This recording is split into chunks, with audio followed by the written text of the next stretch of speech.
Hey guys, welcome back to another foundation road test. This one is looking at Laura Mercier's Flawless Fusion Ultra Longwear Foundation. I have the shade 2W1 Macadamia. I do have it on my face today, of course.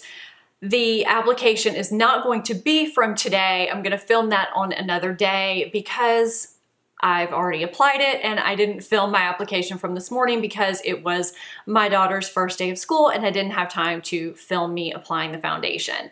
But I do have it on with my Hourglass Veil Primer, and I applied it with a damp beauty blender, and I topped it with my Well People Bio Brightening Powder, and I'm going to film check-ins with my iPhone throughout the day.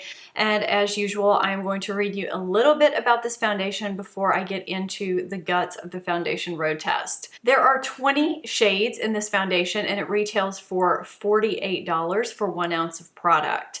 I'm on the Laura Mercier website right now, and it says this is all the coverage without the weight. Laura's longest wearing foundation of flawless full coverage and 15 hours of wear fused into one weightless formula. High performance wear that's sweat, humidity, water, and transfer resistant. Color stays true all day and won't oxidize. Coated pigments glide on to create buildable medium to full color that beautifully evens out skin tone and minimizes the look of pores and imperfections. It controls oil immediately and throughout the day. The matte finish is never dull, flat, or cakey. Weightless texture looks, fits, and feels like a second skin. Skin Fusion technology provides ultimate long wear with comfortable, breathable ease. And it's ideal for all skin types, especially normal to oily.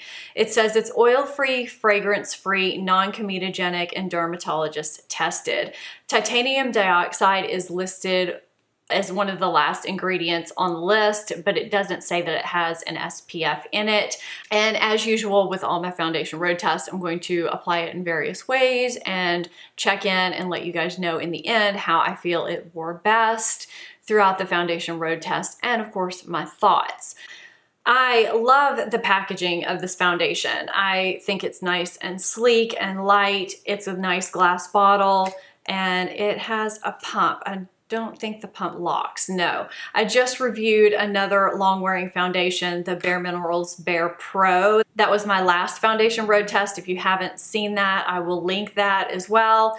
And it had a pump that locked, which I thought was pretty cool. This foundation is a little pricier than the BareMinerals BarePro foundation, so I'm anxious to see if this one performs like that one or if I like it as much.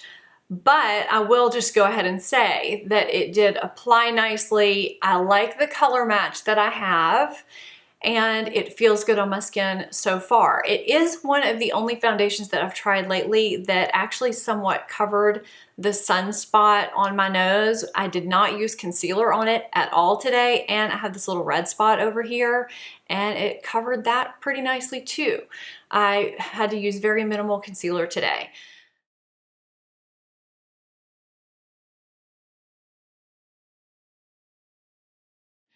I did another check-in yesterday. I don't know what happened to it. It has completely disappeared, but it was a 7-hour check-in and it still looked really good. It wasn't until about the 8.5-hour mark that it got a lot oilier and I had to start blotting a lot more from that point on, but it still looked good. I just had to be more aware of the shine from that point forward. Today I'm applying it with a damp sponge over Guerlain Meteorites Primer, and I'm going to be topping it with Boots No. 7 Loose Powder. So I'm going to get right into the application. So you can see it's a little bit thick. It's not very runny at all, but the color match looks really nice. And I'm just taking my damp beauty blender and putting on a little bit to start and dabbing it onto my face section by section. Since it is a thicker foundation, I do like to apply it section by section. Long wearing foundations tend to set pretty quickly, and not knowing what I'm going into with this new foundation, I figured I would play it somewhat conservatively, and it worked out really well. You can see how much it evens out the skin tone on that side of the face compared to the other. And I'm going in with the same method on the other side of my face. and just evening out the skin section by section. And it actually blends in really easily, especially for a thicker foundation. It looks really good, and I'm just going to try layering it a little bit in certain spots to see how much coverage I can get. And it looks really nice on my skin. I love the way it looks. I am loving the way this looks on my face. I am really anxious to see how this wears with different powders and different primers over the course of this foundation road test.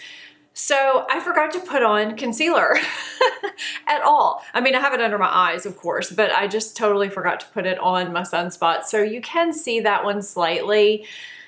I think even a full coverage foundation for me, I would still need to put something on that sunspot. But I think that having used no concealer at all on the sunspots on my nose that are always just really hard to deal with, it looks really good. So a couple of things that I wanted to note right after the application, because I knew I'd forget otherwise, is that I had to use 4 pumps of this to get the coverage that I got. I think I would have gotten great coverage with just the 2 pumps, but I wanted to show you more coverage, and that did require 4, but I don't think that you get a lot with 1 pump.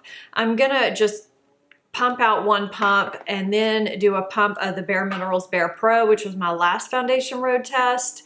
And you can see, even though the BareMinerals has more runniness to it, you get more out of the BareMinerals. It's just something to note that I just don't think a ton comes out with 1 pump, which is no big deal. You just may need more pumps than what you're used to, because for me, to get any kind of coverage, I rarely use 1 pump or 2 of any foundation ever. And to have to use 4 pumps or even 2 of any foundation is interesting, to say the least. The other thing that I notice, and I am fresh off the BareMinerals BarePro foundation review, which I will link for you guys, is that I felt like that foundation was not necessarily pore blurring or pore emphasizing. This one I feel like does kind of blur my pores a little bit. I'll zoom you guys in.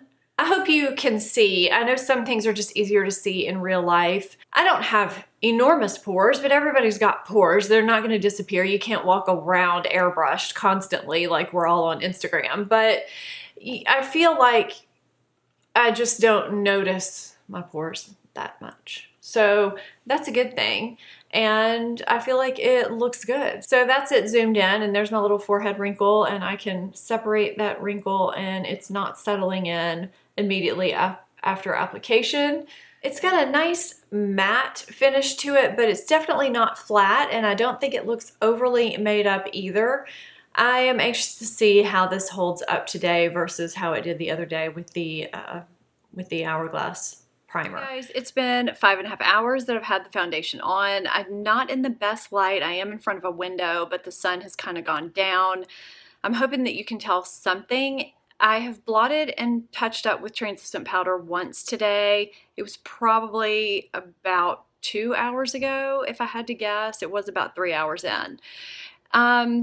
My makeup is still on. I don't know if you can tell in this light, and I don't think anything's broken up, but you can see some shine breaking through. I'm about to touch up again because I'm going to go help at school for about 3 hours with a lock-in that's going on tonight. That's something different and new that they're doing for the beginning of the school year. So I'm gonna go help with check-in and, I don't know, food, something. So this is what's going on. I really didn't even look in the mirror before I did this check-in, but yes, I can see some shine. So I'm not sure if that's a primer thing or if that is just how this foundation is going to perform, but that's why I try it out for more than a day. I will check in at the end of the night. I'm standing outside my house getting ready to leave. It's the next day. I clearly didn't get to check in last night. It failed me miserably yesterday. I went to get ready for the lock-in after I did my last check-in, and it was so patchy all on my forehead, and it was separated here. It was just separated and patchy everywhere, and it was oily. It took 4 blotting sheets to get the oil off my face. I had to use powder foundation to completely touch it up. So even a check-in would have been false because I had powder foundation on top of it. Today I have it on over my Hourglass Veil Primer again. I used a much thinner layer dotting it on my face. I actually only needed about a pump and a half, and I'm hoping maybe that's the key. I'll check in later. I think I'm at a weird angle, but I wanted to try and catch you guys while I'm in daylight with this foundation. It's been 4 hours, which I think is a really good time for this foundation. It's still usually every day looks good at the 4-hour mark. I don't think anything is settling weird. I'll check in at the 6 or 7 hour mark and let you know how it's going, because that could be when it starts to fall apart. I'll let you know. I'm at the 6-hour mark today, and it's much better than yesterday. So I think the Hourglass primer helped, and the powders that I used today. I've only touched up once. It's not breaking up. I do have some shine coming through, but again, with only one touch up in 6 hours, that's okay. And I'm just zooming in a little so you can see nothing's breaking up. I don't think anything's settling anywhere weird. And my makeup is still on my face, and I did go for a lighter coverage today, so that's why it's not as full looking as it has been in the past. I'll check in later today. I'm at the 8-hour point of the day, and I am standing directly in front of a window, but I'm having to use the front camera of my phone so I can see myself and use my hand to point out some things. I did end up blotting maybe about 15 minutes ago, and it took 2 blotting sheets. What happens when I blot is that the blotting sheet sticks to my face. So there's a lot of oil going on. That doesn't always happen. Like, I could literally leave it there and it would stay. And when that happens with this particular foundation, it takes it off right here by my nose. And it just seems to get a little bit patchy. I'm gonna get closer. I don't know if you can see that. There's no foundation left right there, and I feel like it just looks a little bit dotty, patchy, and it's worn off a little bit. So I did go with a lighter coverage today. It doesn't look cakey on my forehead like it did last night, but it did settle a little bit into these fine expression lines that I am constantly making during the day. So I have some mixed thoughts on this foundation, and I'll get to that in the summary. I'm back with my end of foundation road test summary on Laura Mercier Flawless Fusion. I just noticed there are little tiger stripes on this lid. Can you guys see that? I just now noticed it just like 2 minutes ago. So I have mixed thoughts on this foundation. I have loved Laura Mercier for a really long time. It was one of the first high-end brands that I really became loyal to when I got out of college and was making my own money. Her oil-free foundation in Sunny Beige was one of the first favorite foundations I ever had. It was a perfect color. It was the perfect consistency. Of course, it's been discontinued, but I just have a soft spot for Laura Mercier in general. I feel like I've had a lot of favorites from her over the years. So I feel like maybe I give things a pass for a while just to try them out, maybe longer than some other brands. There's a couple of brands that I probably do that with because I feel like I normally get good quality from them. So I have some notes here just because I didn't want to forget anything. I was a little apprehensive about the thickness of the foundation. I thought it might be hard to blend, but it really was not hard to blend at all. I feel like this foundation did really well with pores, and it feels weightless on the skin. It's kind of hard, I think, to find a medium to full coverage foundation that really feels truly weightless on the skin, and this one does do that. So that claim is true. I do feel like although it claims that it's full coverage, it's more of a medium coverage that you can build up to a certain point, but it doesn't really fully cover everything. I do still have to use concealer with it, although not a lot. So maybe medium to full coverage. So I'm having some lighting fluctuations going on. I'm not gonna stop and start filming for that. I just wanna let you know if you're seeing some light fluctuations, it's the clouds outside. It's just gonna happen during this review. So it does give a flawless look to the skin once your makeup is said and done. It just looks really, really beautiful for about 4 hours. And it looks really good for about 6 hours. That's probably on the average about the mark when it starts becoming somewhat unreliable in terms of the shine factor. I don't think that this controls oil the way I thought it was going to control oil. So there are some other combination oily skin people out there that seem to really like this foundation. I don't know why it's not holding up for me all day the way it holds up for them. Although I have seen some people that say they do have to blot a lot and that it falls apart for them too. So I've been trying to figure out why there's such a drastic difference there. The only thing that I could come up with is either A, we have freakish skin that for some reason doesn't mesh with this Flawless Fusion Foundation the way it should, or B, or number two, what did I say before?